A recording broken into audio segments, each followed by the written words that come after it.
Beyond the Gates spoilers tease that a single glance is all it takes to alter the course of 3 lives, and that a kiss seen from the wrong doorway can unravel the gentlest of intentions. The movie opens like a slow burn of weekday afternoons and late-night phone calls. Divorces are signed with pens that tremble, friendships are tested in kitchen doorways over cups of coffee gone cold, and the small cruelties of desire and regret hang in the air like dust motes. Nicole and Ted's marriage is already a breathing, fading thing when the story begins: legal papers on a kitchen table, a shared toothbrush in a mint holder that no longer feels intimate, both of them moving around each other as if learning to navigate a house they once built together. Nicole sits with the weight of 1,000 little disappointments pressing her shoulders forward. Ted walks with the embarrassed, guilty shuffle of someone who has misstepped and cannot remember how to apologize in full. Leslie enters like a color someone forgot was part of the palette. She is not loud, her presence is a quietly puncturing thing,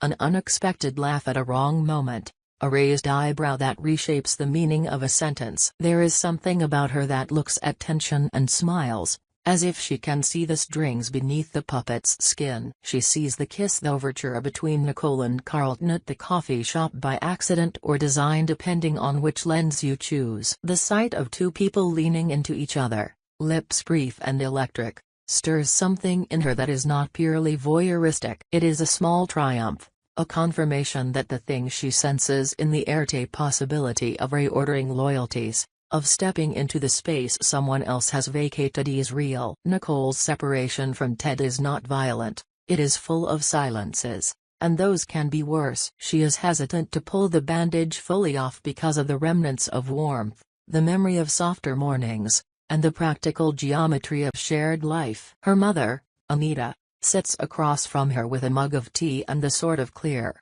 purposeful love that can be brutal when needed. Anita's advice is sharp because she has watched withdrawal and recovery in those she loves. Go out, meet someone who does not carry your history like a suitcase, allow the new to show you how life can feel when the old seams are no longer strained. Anita's counsel cracks gently at first. She speaks of self-respect, of being owed more than uncertain glances. Then, with the steady frankness of a mother who is tired of seeing the same heartbreak replay, she calls Ted unworthy. Not because he is a bad man, but because he chose to cross a line with Leslie. That choice, Anita says, is not merely an affair, it is a redefinition of character in a way that makes trust a gamble Nicole no longer needs to entertain. Nicole takes that advice the way you take something warm from a stranger's hands in the winter, tentatively, with gratitude, and with an eye to the distance in between. She tentatively begins dating Carlton, a colleague of Ted's, a fact that tastes ironic enough to be dangerous. Carlton is kind in the way that does not demand explanation. He brings laughter to small moments, a feeling of being seen without the weight of expectation. There is an easy civility to their dates: museum afternoons, a rainy movie night under a blanket, quiet dinners where the conversation doesn't circle around what was lost so much as what might be gained. Nicole is cautious. She carries the divorce paperwork like a talisman, a reminder that she is still capable of making rational choices about hurt. But as she leans more into Carlton, she senses her own chest unclenching. It is not a dramatic falling in love at first sight, rather it is the slow, steady bloom of someone remembering how to be in their own skin. Leslie watches these developments like a chess player studying the board. She had been drawn, early on, to Ted in a way that looks at its own reflection and admires it. There is an element of hunger that is not strictly physical. Leslie likes the idea of being the agent who rearranges the pieces, the woman who steps into the vacuum left by a crumbling marriage and makes something of it. When Nicole hesitates about giving Ted another chance, see a moment of weakness on Nicole's part, an aching nostalgia that makes her consider the familiarity of the house and the way a voice can sound like home. Leslie sees an opening. She is not shy about using it. The seduction is not a cinematic, lurid scene, rather, it is a sequence of carefully orchestrated intimacies, shared laughter over a trivial joke, a hand on a forearm that lingers a fraction too long, a conversation that moves from superficialities into the private darkness where people keep their doubts. Ted, for his part, is a man caught between the memory of a life and the novelty of being desired by someone who offers no past to weigh him down. He wonders about the ethics of reciprocating Leslie's advances. He tells himself he is trying to find clarity, to understand what he wants now that the marriage's scaffolding has been removed. But desire is slippery, and sometimes a single moment does the work of months of deliberation. Where Nicole's hesitation comes from a complex mix of grief and practicality, Ted's capitulation to Leslie is an impulsive surrender. A phone call that should have stayed lonely becomes a doorway, and a doorway becomes a room where decisions are made with the hands more than the mind. Leslie, it turns out, and this is the cruelest part for those who watch with tender hearts, gives him what he does not yet know he believes he deserves: an uncomplicated attention, a lack of someone else's history to negotiate. The consequences of that night ripple out fast. Nicole learns through a text that is stingingly casual, an image shared, a misdirected message, the smallest betrayal in the age of screens. Anita's assessment hardens. The mother in her sees the pattern and cannot accept a daughter patched back into something that was already torn. Find steadiness in someone who will not make you second-guess your own worth. Nicole's relationship with Carlton deepens under this light. What started as tentative companionship becomes a deliberate choice to stand with someone who offers consistency. Leslie's response to seeing Nicole and Carlton kiss is immediate and bittersweet. She did not wish for Nicole pain, but she did need Nicole to be convincingly gone for her plan to work. The sight of that kiss confirms her calculation. Nicole's trajectory has bent toward someone new and untainted by the memory of Ted. Leslie feels triumphant in a way that is not purely malicious. There is a glee that comes from success, from the satisfaction that a well-executed plan brings. She pictures herself as a craftsman of fate, convinced she can reassemble the fragments of people's lives into new mosaics, her own included. This pleasure, however, is both intoxicating and dangerous, because in savoring success she underestimates the human cost. People are not chess pieces. They bleed out of movesets and lie down in unexpected places. Her next moves are strategic flirting turned persuasive vulnerability. She leans into Ted's loneliness, mirrored and amplified. She gives him the illusion of being understood in a way that he has not been in months. She reminds him of what it felt like to be seen without the complicated lens of a shared history. She seduces not just his body but his self-conception. Ted, already untethered, finds the moral arithmetic simpler under Leslie's light. It feels like reinvention rather than betrayal. Leslie's triumph is not just that she sleeps with him. It is that she successfully rewrites his sense of possibility. He starts to imagine a new narrative in which Leslie is the protagonist who stands by him without the baggage of a marriage to repair. Meanwhile, Anita's advice morphs into a harder lesson: sometimes the people you love will hurt you, and your duty is to yourself first. She urges Nicole to accept the possibility of being loved anew, to pursue comfort and stability if that is what she craves. For Nicole, Carlton becomes a balm as well as a mirror. Through him she learns she can be ordinary and still luminous. The mundane things: grocery aisles, a shared playlist, a phone call to say "I made coffee" start to stitch her life back together. She allows herself to be less guarded, to move physically and emotionally closer to someone who asks for nothing dramatic in return. The slow rebuilding feels like a quiet form of courage, not a dramatic reclaiming of identity, but an accumulation of smaller choices that, together, form a new whole. While the niceties of new romance unfold, another, darker subplot coils around the relationships of Eva, Tomas, and Kat. Leslie, opportunistic in ways that go beyond her involvement with Ted, leans into family fissures as well. She tells Eva bluntly not to abandon Tomas because of the bloodline politics with Kat. There is a peculiar logic in her advice.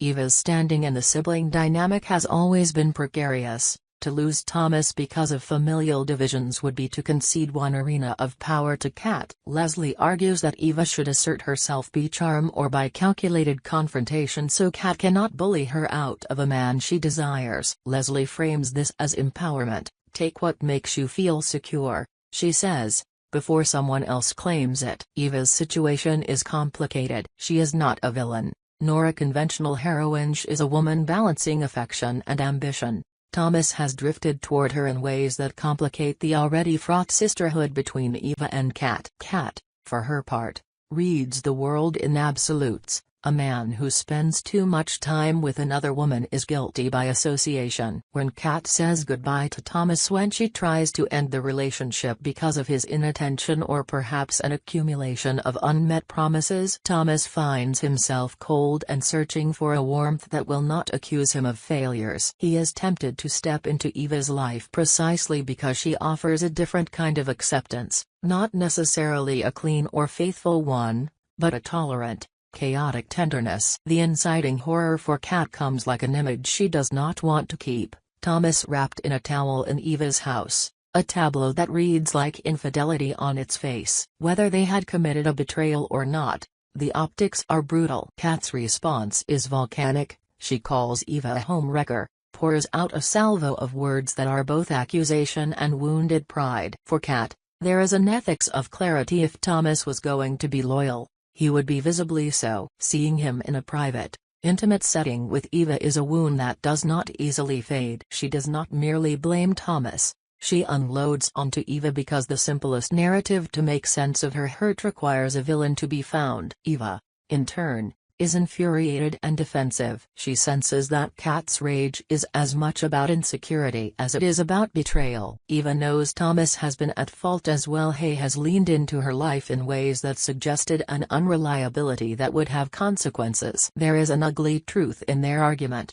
love is often a shared crime, and the blame gets apportioned unevenly to make the story neat. Leslie delights in this chaos because it is fertile ground for influence. She cultivates small intimacies with Eva, advising her in ways that are emotionally manipulative but offered with a veneer of sisterly solidarity. "Prove yourself," she tells Eva, a phrase that can be read as empowerment or as a direction to deploy moral compromise. Leslie's instruction: do what you must to win Tomas. Show Kat you are not to be dismissed, is shaped by a pragmatic amorality. She believes in results over righteousness. For Eva, the idea of proving herself is seductive. The chance to win a man and to vindicate herself against a sister's contempt seems like a twofold victory. But of course, the method matters. The choice to battle for a man by proving your worth through conflict guarantees collateral damage. Tomas is pulled between winds. He is attracted to Eva because she makes him feel chosen in the present rather than judged by the past. To Kat,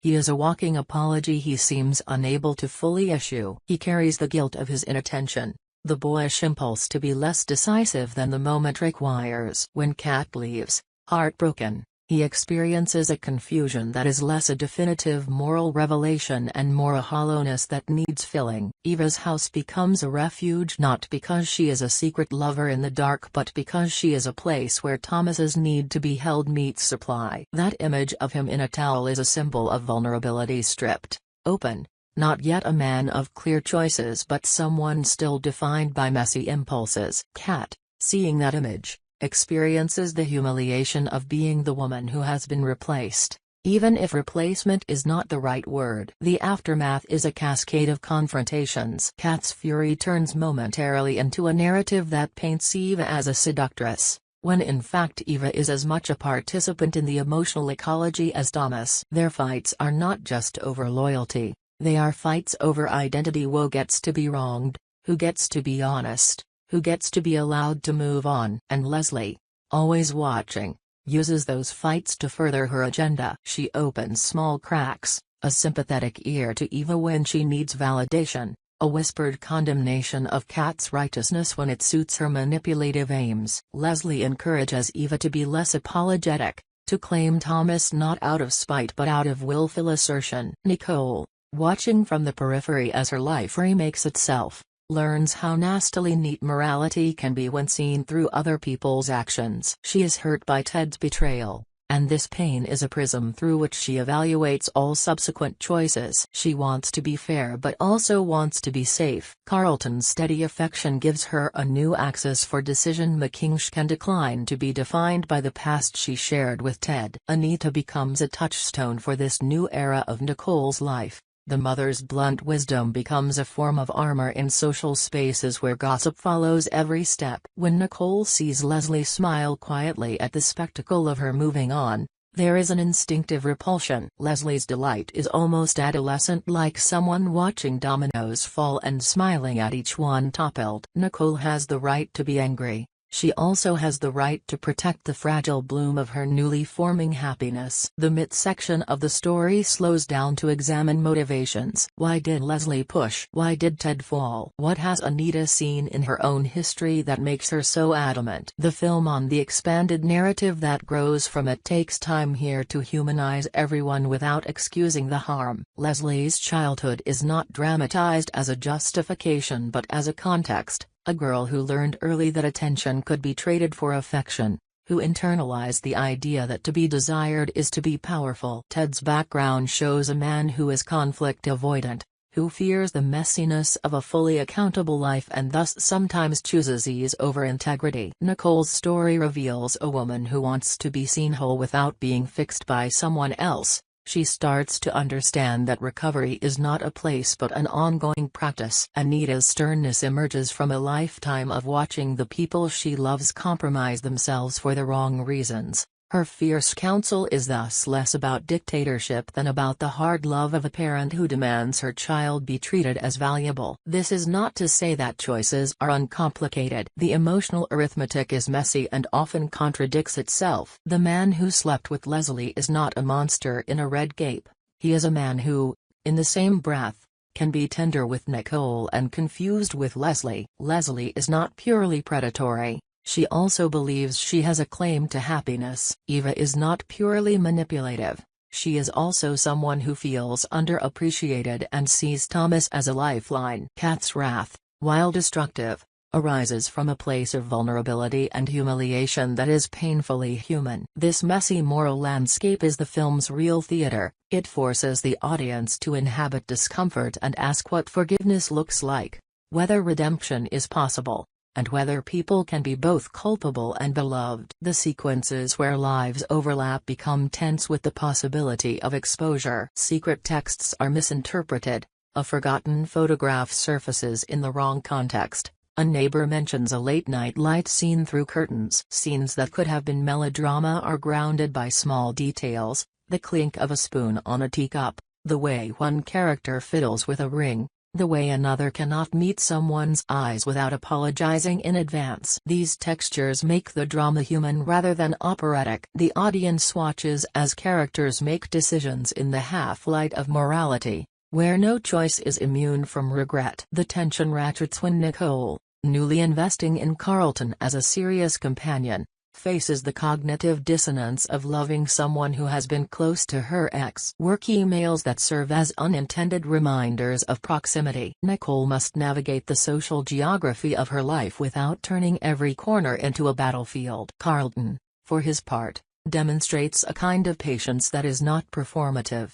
He knows the complexities and chooses to hold space for Nicole without insisting on theatrical declarations. That steadiness is precisely what makes him dangerous in the best sense. He offers Nicole the luxury of quiet healing. Leslie's triumph begins to curdle into anxiety. What had felt like control now starts to rot from the inside. Ted, once responsive and grateful for her attention, grows distracted. The guilt she thought she could manage seeps into their silences. He still flinches when Nicole's name comes up, and that flinch tells Leslie more than any confession could. It is not love she holds, it as the echo of someone else's. Her nights become restless, haunted by the small cruelties she once disguised as strategy. She begins to notice herself replaying conversations in her head, searching for the exact moment where power began to resemble desperation. Ted, meanwhile, is adrift in the wreckage he helped make. The thrill of the affair fades, replaced by the recognition that running from pain has only made him run into another kind of cage. Leslie's laughter no longer feels like liberation, it feels like an echo bouncing off walls he can't see over. He starts keeping to himself, staring at old photographs with the unease of someone realizing nostalgia isn't affection but grief disguised as memory. His conscience, late but persistent, gnaws at him. He tries to justify the choices, but the math never balances. For every spark of pleasure, there's a shadow of someone's hurt. Nicole's tears, Anita's disappointment, Even Leslie's growing unease. He can't escape that arithmetic anymore. Nicole senses the shift even before she sees Ted again. Life with Carlton has brought stability, laughter, uneasy tenderness she once thought impossible. But something unfinished lingers like static between channels. It's not longing for Ted, it's the unfinished sentence of closure. When they finally cross paths at a mutual friends gathering, the air turns fragile. Ted looks like a man rehearsing apologies he's afraid to deliver. Nicole listens without letting him reclaim her sorrow. There's no shouting, no cinematic forgiveness, only a quiet conversation that feels like the first breath after a storm. She tells him she doesn't hate him anymore, she just doesn't know who he is now. He admits that he doesn't either. That honesty, fragile and imperfect, releases them both. Ted leaves with tears in his eyes. Nicole walks back to Carlton with an unspoken certainty that her past is, at last, past. Anita watches her daughter from across the room, proud in the quiet way mothers are when their children choose self-respect over sentimentality. But the drama does not rest solely on the divorced pair. The tangled story of Eva, Kat, and Tomas surges toward its own reckoning. After weeks of hostility, Kat disappears for several days. No texts, no calls. The silence forces both Tomas and Eva to confront what they've done and what they've pretended not to do. Eva begins to unravel. Without Kat to oppose, she no longer knows what role she's playing. Leslie's earlier advice to prove herself rings now like a curse. She sees how much of her identity she's staked on being chosen by someone whose affection was built on confusion. Then, unexpectedly, Kat returns. Her anger has cooled into something sharper. Clarity. She confronts Tomas not with accusations but with composure that frightens him more than rage ever did. She tells him that trust is not something that can be begged for, it must be earned, and he has done nothing to earn it back. She looks at Eva and says, "You didn't steal him, you just helped me see who he really was." The words cut, but they also free her. For the first time, Kat chooses herself. And that choice rearranges the power dynamic that had held them all hostage. Eva, shaken, realizes that her so-called victory feels hollow. Tomas tries to stay with her out of habit, out of guilt, but she finally tells him to leave. "If you only want me because she doesn't, then you don't want me at all," she says, and in that single line, she reclaims the dignity Leslie's manipulation had stripped away. Leslie watches this implosion from afar and feels the ground beneath her begin to shift. Her influence, once so effortless, is now poison even to herself. She has become the story's architect and its prisoner. When she hears about Ted's conversation with Nicole, she understands that her version of love was never sustainable. It was built on the erosion of someone else's peace. The realization comes late but hits deep. She wanted to be chosen, not just desired, and that distinction has haunted her since the start. One night, unable to sleep, Leslie drives to the old pier where Ted once took her. The sky is dark, the water restless, the air heavy with unsaid things. Ted finds her there, as if drawn by the same guilt. Their conversation unfolds without pretense. Leslie admits that what began as triumph became emptiness. Ted admits he never truly let go of who he used to be. They sit in silence for a long time, watching the waves crash against the wooden beams below. It isn't reconciliation, it's recognition. Two flawed people realizing that sometimes the consequence of crossing a line isn't punishment but living with the knowledge that you did. The next day, Leslie packs her things and leaves town without a goodbye. Her departure isn't cinematic. There's no montage, no suitcase in slow motion, just absence. When Ted comes by later, her apartment is empty except for a note on the counter. "You were never mine. I was just the noise between your choices." It's not cruel, it's true. Time moves differently after that. Nicole and Carlton settle into something that feels grounded. Less about fireworks and more about the gentle rhythm of shared mornings. Anita softens, finally letting go of the protective hostility that had hardened her voice. Kat begins volunteering at an art therapy program, channeling her hurt into creation instead of accusation. Eva, too, starts over, quieter but wiser, understanding that self-worth isn't measured by who stays but by who you become when others leave. Ted, for all his regrets, doesn't vanish into misery. He begins therapy, takes accountability for his mistakes, and starts to rebuild not his marriage, but his sense of self. The process is slow, awkward, sometimes humiliating. He learns to sit with discomfort, to name his failures without letting them define him. He visits Anita one afternoon to apologize for cheating, but for underestimating the love she had for her daughter. Anita listens, then simply says, "I don't forgive you yet, but I'm glad you're trying." It's not absolution, but it's a beginning. By the film's closing scenes, the web of relationships that once choked everyone has thinned into something more human. People have drifted into their own orbits, some crossing paths again briefly, others disappearing entirely. The story ends not with a grand reunion or tragedy but with a quiet morning, Nicole walking along the garden path outside her new home, coffee in hand, watching the sunlight filter through the trees. Carlton steps out to join her, and for the first time in a long time, she feels no ghosts tugging at her. The camera lingers on her face, not smiling, not weeping, just at peace. The gates, once symbols of forbidden passage, now stand open behind her. It's ambiguous whether she's stepping through or simply standing before them, but that ambiguity is the point. Beyond the Gates was never about who ends up with whom, it was about what remains when the dust of passion settles. The quiet, unglamorous courage it takes to face yourself when all the doors have swung open.